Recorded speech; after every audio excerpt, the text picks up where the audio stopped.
Out of the early days of our western frontier have come many legends. Some of these stories are based on fact. Others, no doubt, were conceived in the minds of grizzled old prospectors, too long alone in the hot, barren wastes, consumed by their one dream, the dream of finding gold. Each one convinced that he would one day hit the biggest bonanza of all. Many of these stories, as you know, concerned Indians. They were the large tribes or nations in Arizona, such as the Apache, the Navajo, Hopi, Zuni, Papago, and many more. California's Indians were divided into smaller tribes. There were a good many of these groups that were all but extinct when the first Spaniard landed. Most of them were far more primitive than their brothers in other territories. Their culture was that of the Stone Age. This story deals with the last days of one such tribe. Already small when Spain first claimed California as her own, their numbers steadily dwindled as they waged an unending war against the white man. They refused to be converted to Christianity by the padres of the missions. The white man was their mortal enemy, to be killed on sight. While their number was decreasing, the number of their enemy was increasing. The Anglo or Yankee had migrated west and was embarked upon the feverish search for gold. The remnants of this tribe had been driven back into the hills in an area which was thought to be rich in gold. Individual prospectors and parties of men had gone into these hills never to return. There came a time when the only remaining members of this tribe were women. Their men had been all killed in their ceaseless battle with the white men or had died of pestilence. Ironically, the leader of these women was herself white. She had been captured as a baby, and the only reason she had been spared was the fact that her hair was the color of yellow gold. To the superstitious minds of these primitive people, this was a symbol. She had been sent to them by the sun god, and they treated her as a goddess as she grew to young womanhood. Since she had known nothing but the ways of these Indians, their enemy became her enemy, and she fought and killed her own people. This is a story of one party of white men and one white woman who, in their search for gold, encountered these Amazons of the West. You could fill bags with it. Why, there's spots in that creek where the nuggets just reflect the sun at you. Why, doggone it, Pan. You must be the richest man in this whole territory. Where you got all them bags of gold here? I had them bags of gold, mister. But don't you think for one blame minute them ornery redskins was gonna let me take them out. Lucky to be standing right here. Plumb lucky. Just got out with my hide. Never even got out with the price of a drink. When you plan on going back, ain't right, you know, to let all that gold just go to waste. As soon as I get me a grub steak and a party of men what's men and ain't afraid to take on the Indians, I'm going back. Just you believe that, mister. Why, doggone it, Pan. Ain't we been believing you for the past 5 years now?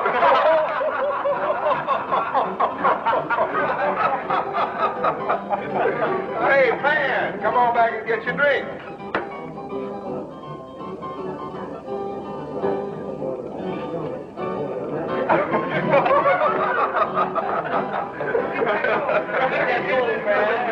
Drag it up.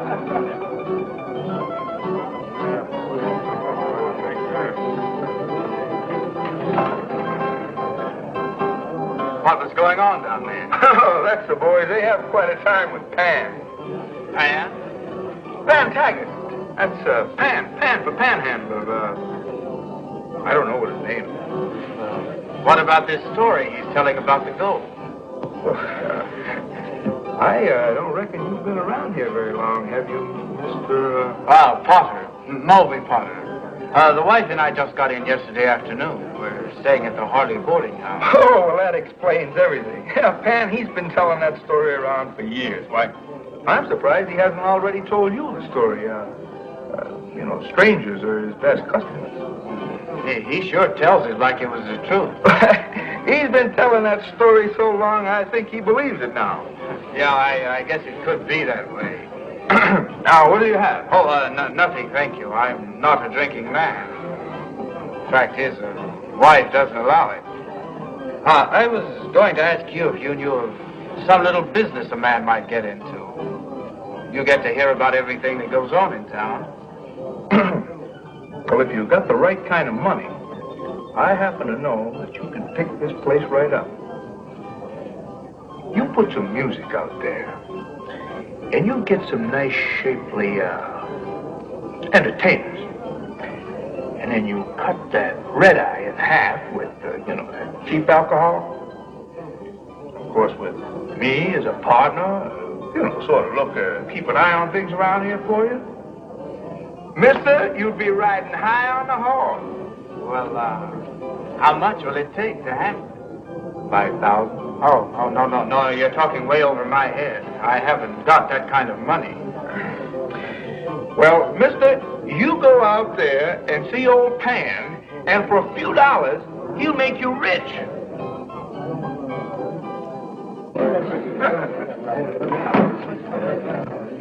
So, how much will it take to outfit for 3 months? Well, dang well depends on how many you got in the party.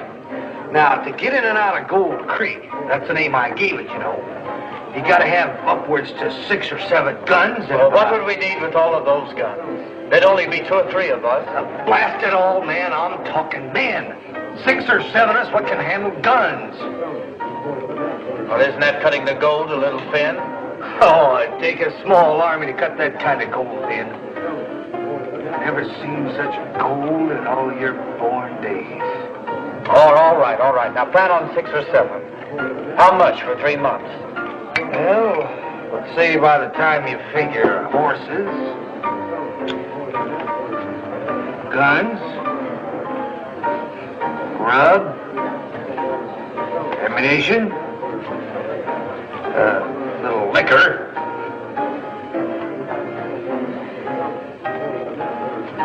You got a tab, say $1,000? I might be able to save that down a bit. If you can. If you was to round up a party, what'd share expenses? Yeah, that might be the way. Oh, I'd hate to pay the whole bill to make somebody else rich. Who is Pan Taggart? He's that prospector I told you about. The one that knows about the gold. I sent you out to try and talk a deal with the owner of the saloon, and you come back without talking to him. And have the gall to tell me you wasted your time talking to a stupid old fool? But Ruby... I want that saloon. Do you understand? For once in my life, I want to be somebody. I want to run that place and be the queen of the beehive and have all the people come to me for favors. I want to make money. Big money. Ruby, you've just said it. That's exactly what's been on my mind. Big money. Well, then go out and buy the saloon. Ruby, honey, forget about that saloon for a minute. That's not what I'm talking about. Besides, if you were to be the queen around a place like that, honey, I just couldn't stand it.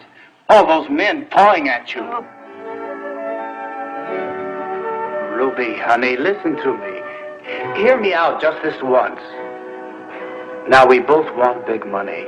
But I'm telling you again, I just haven't got the wherewithal to buy a place like that. Before you married me, you sold out a freighting business in Illinois. What did you do with the money? Well, I sold out the place because I couldn't make a go of it. Now, if you've got a place that isn't doing very well, you're not going to get very much for it, are you? Now, Ruby, listen. This Taggart swears up and down that the gold is there, and I believe him. Why? Well, if it wasn't there, say he made up this whole story just to mooch a bottle and some food. He wouldn't be willing to risk his life now, would he? Much less 3 months of hard work and a long trip. Oh, no, he can get a bottle and food a lot easier than that. Where's this gold supposed to be? At a place he calls Gold Creek. It's deep in Indian territory. Now, honey, it's no picnic to get there, but we can be rich. Real stinking rich. And we won't have to sweat it out in that lousy saloon for the next 15 years. Listen, Ruby. All we have to do is bag it up. Bags of gold.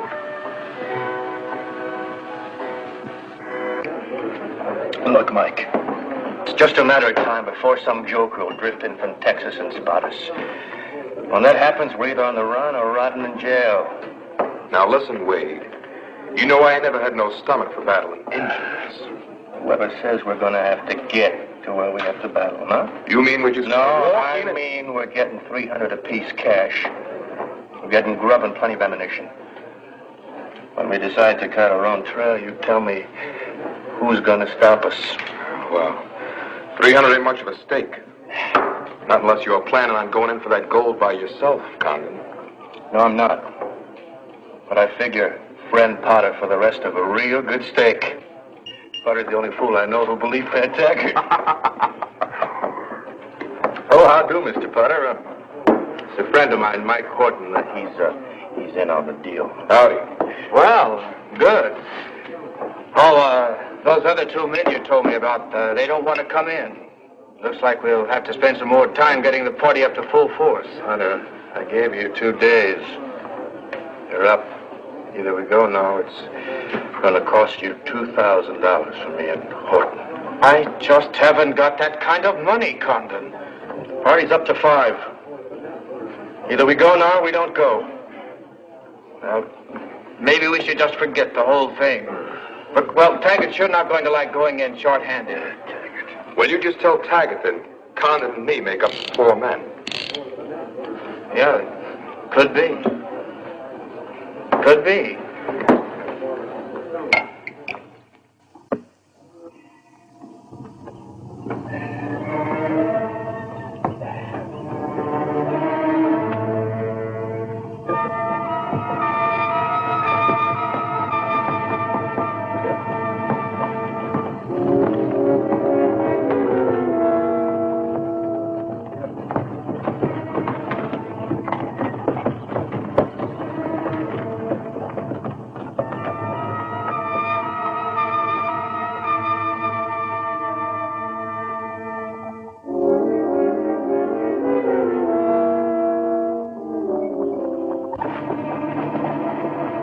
As we gained the top of the pass, I couldn't help but take a last look at the town.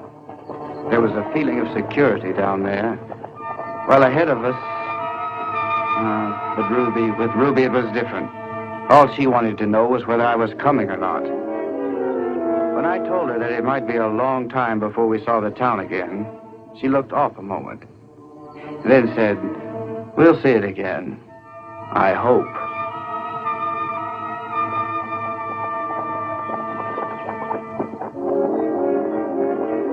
Hey, Pat.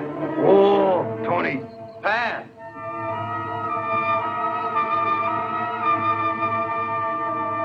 When do you plan on stopping for the night? Ruby and I aren't up to this type of travel. We're beginning to hurt. You city people ain't quite up to Pan Taggart, are you? Well, reckon I should take it fairly easy on you, 'cause when we hit Injun country, you're gonna need all the fizz you can muster. There's water a couple miles ahead, and we'll make camp when we hit it.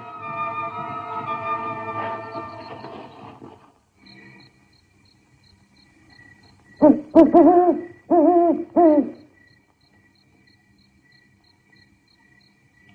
we going to take over this outfit tonight?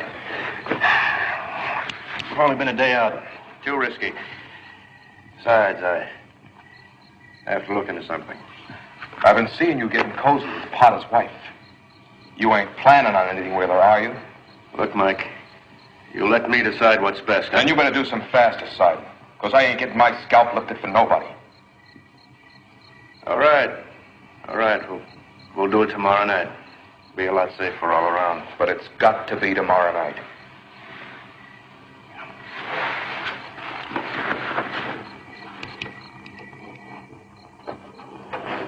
We'd only been a few days on the trail, but it was long enough to overhang the party with the smell of trouble. From the way Taggart was watching the trail, I figured he was expecting trouble any time. And from watching Condon and Horton, I had a feeling something was brewing there also. I didn't like their little secret powwows. I got to worrying that if it all exploded at once, nobody would ever get to see Gold Creek.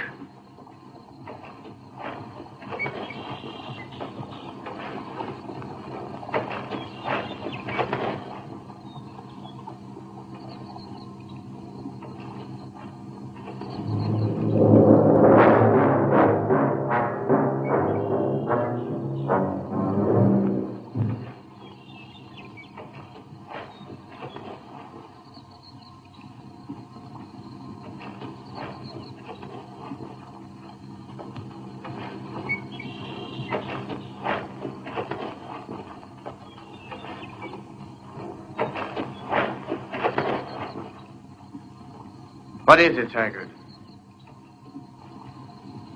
We aren't getting Indians this quick, are we? No, don't reckon so. I just caught a twinkle of something back in the hills. What do you think it was? Sun hitting a bit of mica, most likely. Could also be the sun hitting on a rifle barrel, huh? Could be. Move out.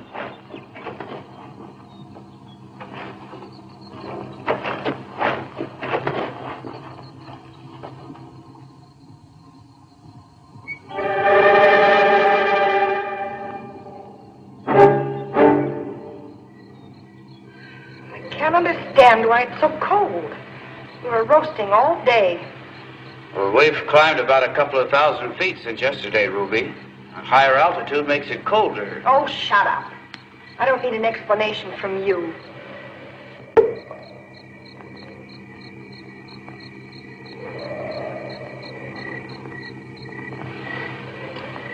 And that's another thing. You better keep a closer watch on your investments. A couple of more days and you won't know what direction he's going in. I think I'll go to sleep.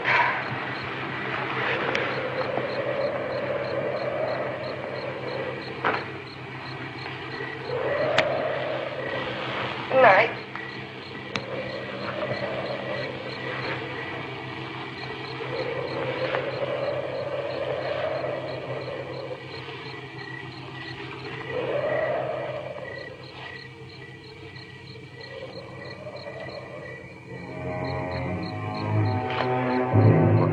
Taggart ain't putting on this Indian scare just to keep us in line. As far as he knows, he got nothing to worry about us.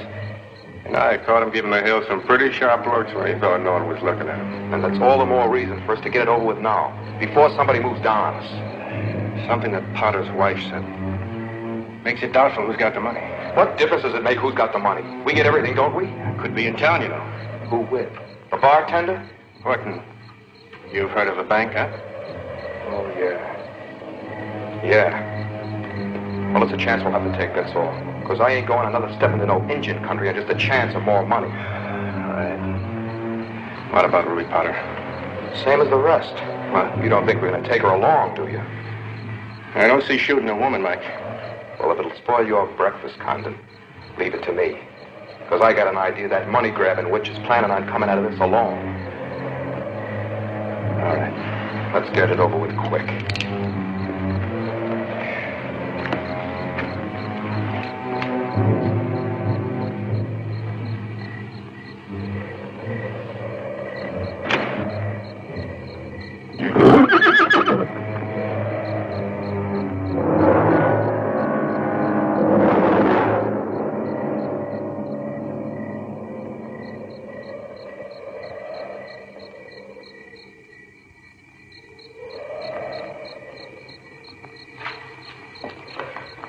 Saw your fire and thought you might be able to spare us a little grub. Doesn't the United States Army feed its cavalrymen anymore? Well, we got separated from our outfit in an Indian ambush a day or so ago. Near Scarson is Fort Apache.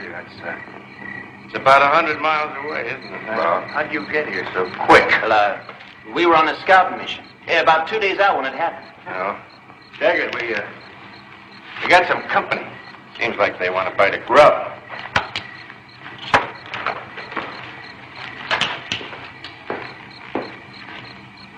You two been trailing us during the day? Why, no. We just spotted your fire about half an hour ago. Why, you having engine trouble? Not that we know of. What can you tell us?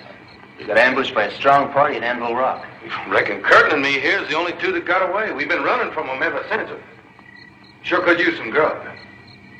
Well, come on, I'll poke up the fire.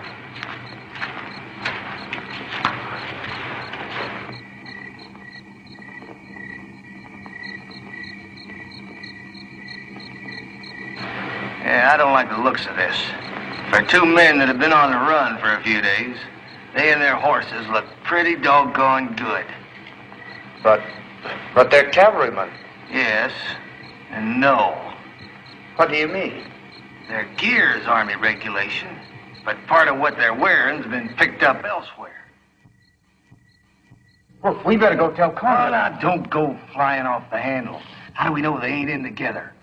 It seems to me Condon and Horton accepted these two pretty easy.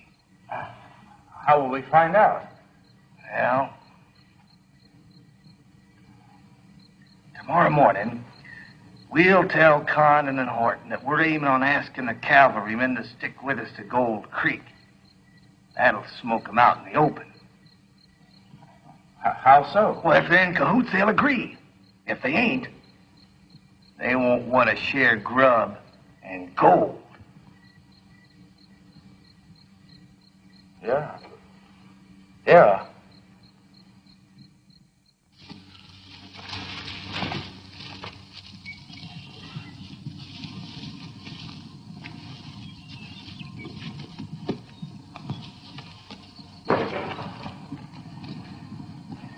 Anything keeping you two from riding?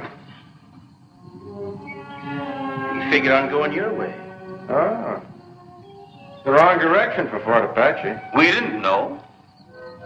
You know now. We ain't exactly no hurry to get back to Fort Apache.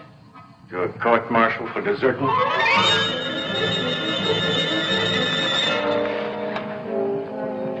Harsh words. And here's some more to go with them. You ain't riding our way because we don't need you. Now let's get all our cards up on the table.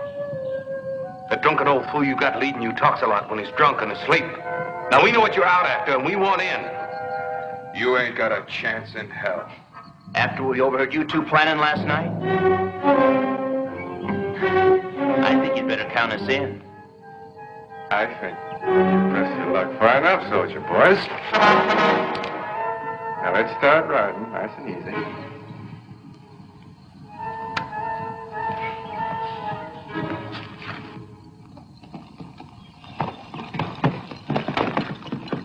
Horton and me seem to think there might be something to what them two were saying about the Indians. So we decided we'd do a bit of scouting around. That's a good idea. We'll catch up later.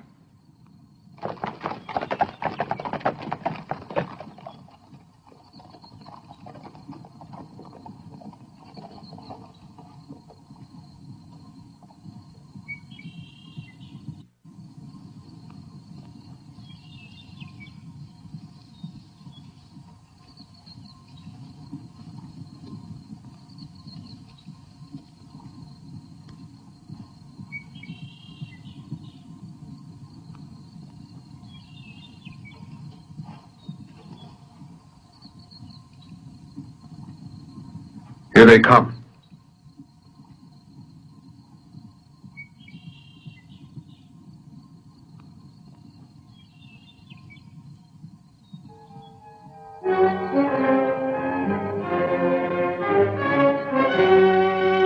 Like a couple of prairie dogs, just waiting to be picked off.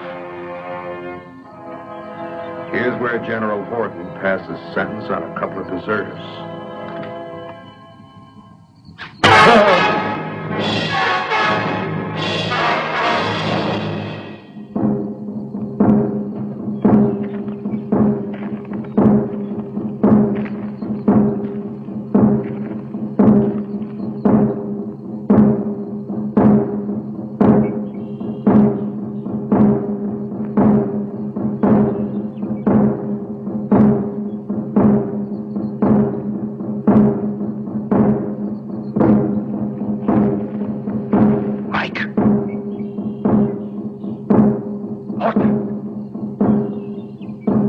me a sign if you're still alive.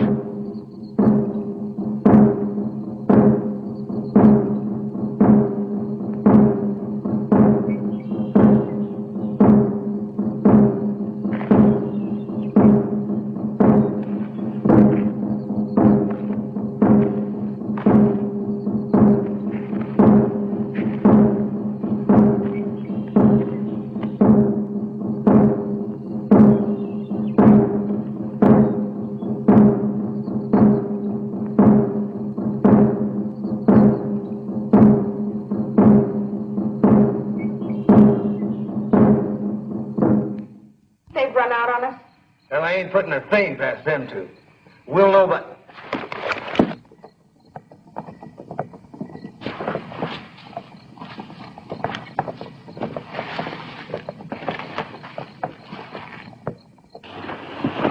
What happened? Where the devil have you been? Oh, shut up.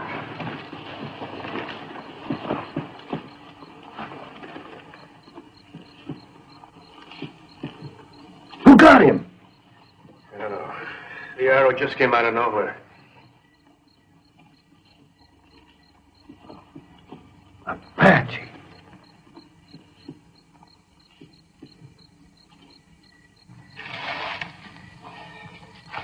What happened, Condon? What happened? I don't know.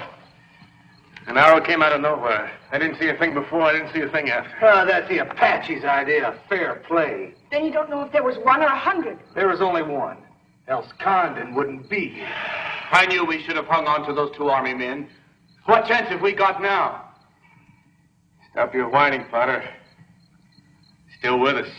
How do you know? Here they are.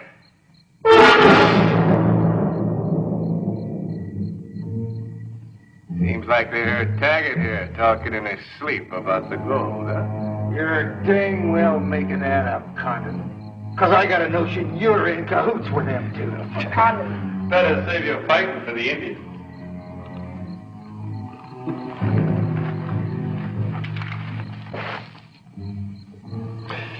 You can't gun us down. You need us now. He's right, Condon. He's right. We've got to take them on. From here on in, I call all the bets, Potter, so don't tell me what to do. Could be the party doesn't need you, Condon. You've been trying to run this show ever since we left. Maybe I ought to let you find Gold Creek. Stop it. If we're ever going to reach that gold, we're going to need all the guns and wits we can muster. Any of you want to argue against that?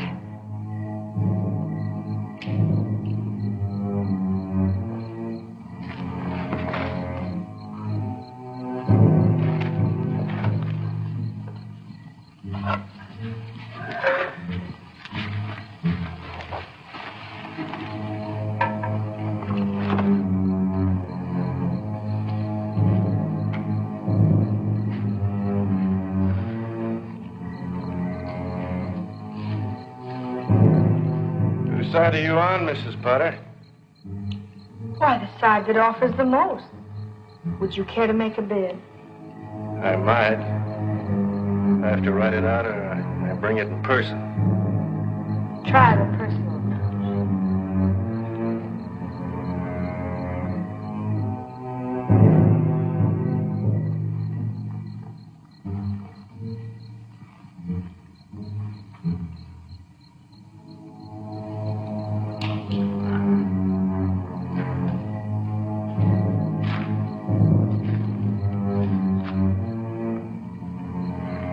You cheap grave robber. This money belongs to me. He didn't earn it. Do you know of a harder way to earn it, Potter? Well, it's not any good to him now anyway. And what are you acting so righteous about? You were coming here to get this money yourself.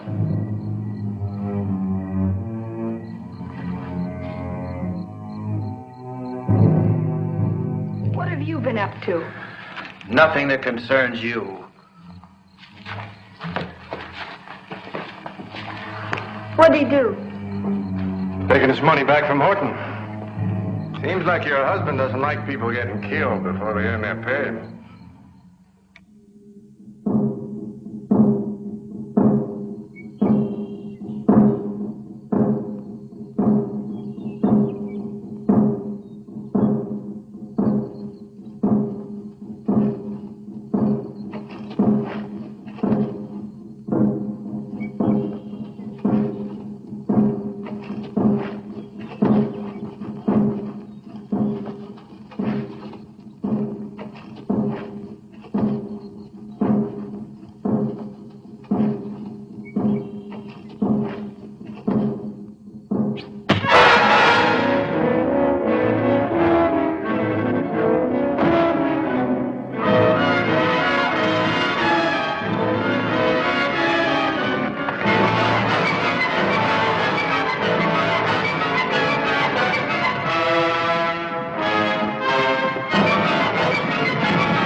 one Indian's gonna tackle a party like this when I have your scalp lifted by a bunch of braves?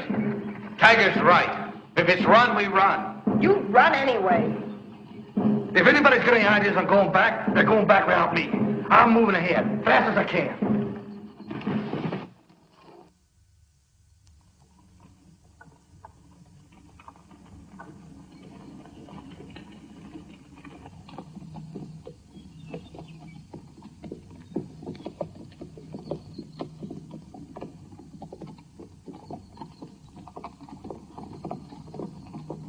I reckon we've reached it. Well, checked all my bearings, and unless I'm plumb mistaken, we've come to the gold. Let's get unpacked.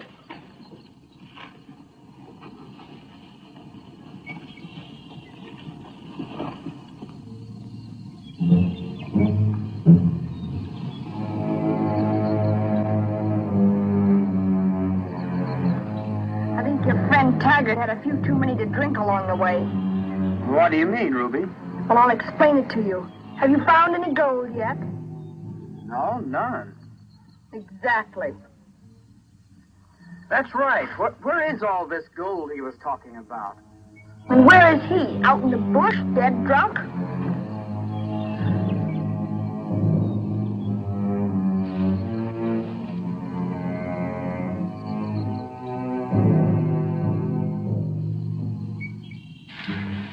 I knew it.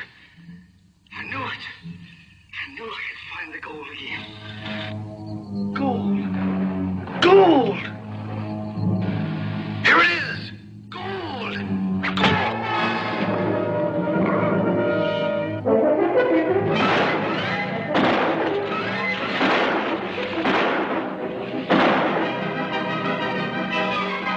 Hold it. Hold your fire. Let's move his body to the brush.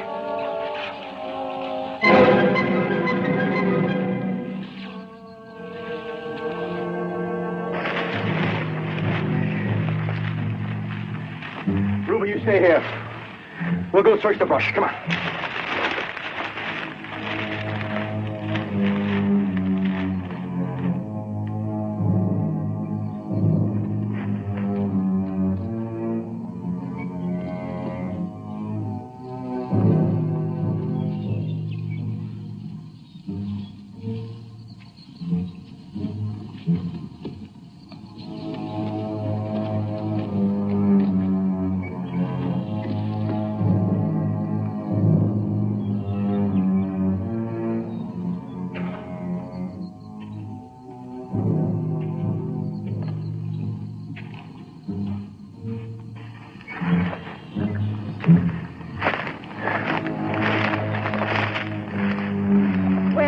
Did you find something?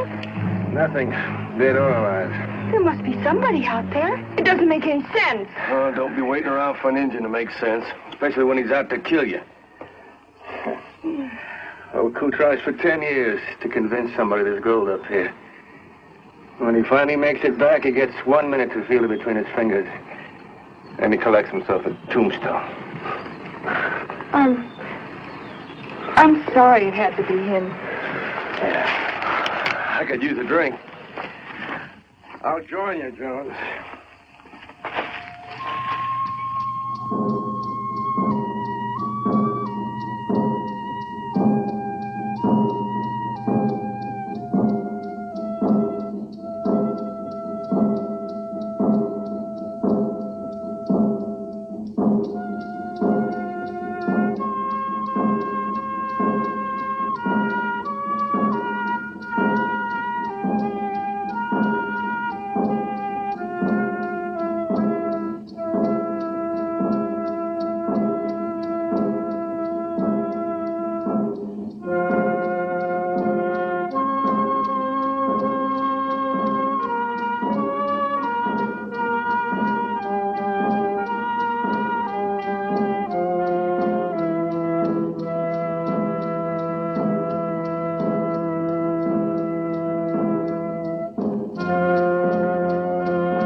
Hey, Jones, wake up. What'd you wake me up for? There ain't nothing about. What do you make of it? Well, one thing for sure, they ain't having no square dance. Will they attack? No, I don't think so. How can you be sure? I ain't. I'm just going on the superstition that they believe if they're killed at night, they'll never find their way to the happy hunting ground. It's a lot of consolation, Mr. Jones. Well, take it or leave it. I'm going back to sleep.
Did you ever see anything like this? We're rich, Ruby. Rich. We will be if you'll shut up and keep working.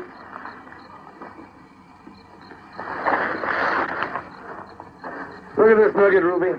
Look at the size of it. That'd look good on your finger, wouldn't it?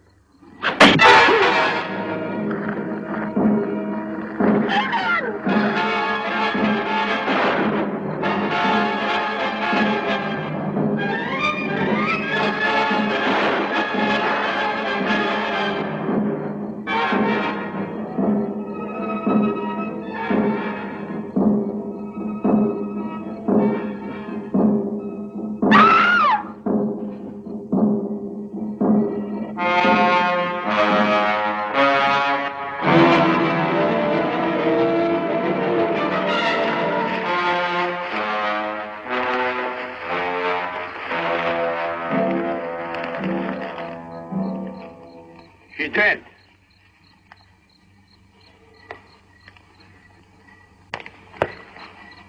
Ruby. Let's get her body out of here. No use in making targets of ourselves. Come on, let's go.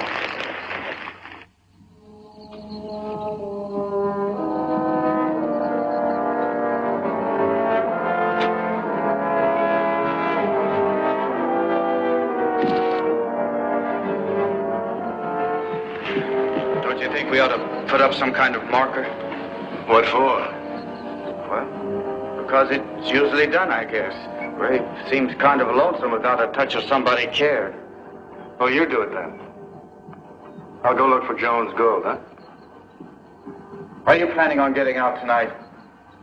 I'm planning on getting out as quick as I can. How quick is that? As quick as I can round up all the sacks of gold, Mr. Potter.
doing there? Watching me? I wasn't watching you. I just came over to have a little talk. Well, you talk. Well, it looks like we're the only two left. We've got all the gold in the gear. So? Well, you've got to admit we're a long way from out of here. I think we're going to need each other to get out of here with our scalps. Well, maybe so, and maybe not. Just getting here cost us 2 men in the face of a party of 7. That's when we were coming in. Now we're going out. I have a strong feeling those Indians aren't going to let anybody out of here that easy. Not with this gold, they're not. What use have they got for this gold, huh? Well, it might be sort of a god or a spirit or an omen to them. You're a superstitious fool, Potter. And a coward, besides. Condon, you know we'll never make it out of here if we try to go it alone. Yeah. Now, look, Condon. You promise me that I go out of here with you, and I'll pay you 1,000. Make it 1,500. 2,000. Condon, you're not leaving me out here to die. I'm getting out with my gold. I'm getting out. Do you hear me? There, Mr. Potter. Hold on now and relax. Easy, Potter. Take yourself down. We're going to travel light. We're going to travel fast. But we're still going to need some handy guns. And 4 good eyes, huh? You know what I'm going to do when we hit town? Huh? Tell me about yourself. I'm going to buy that saloon. Yeah. Got to like drinking that much, huh? Oh, no. I'm going to buy it because of Ruby. She wanted to buy that place real bad before we came out for the gold. Yeah, I can just sit around and imagine Ruby all dressed up in a silk dress, walking over to my table and sitting by me. And I can see all those men just staring at her with envy in their eyes. Yeah. I'm going to buy that saloon.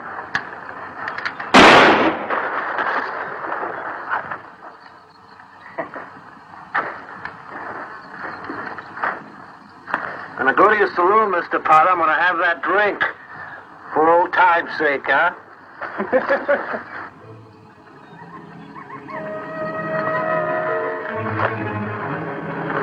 Condon!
This is the revenge of the virgins.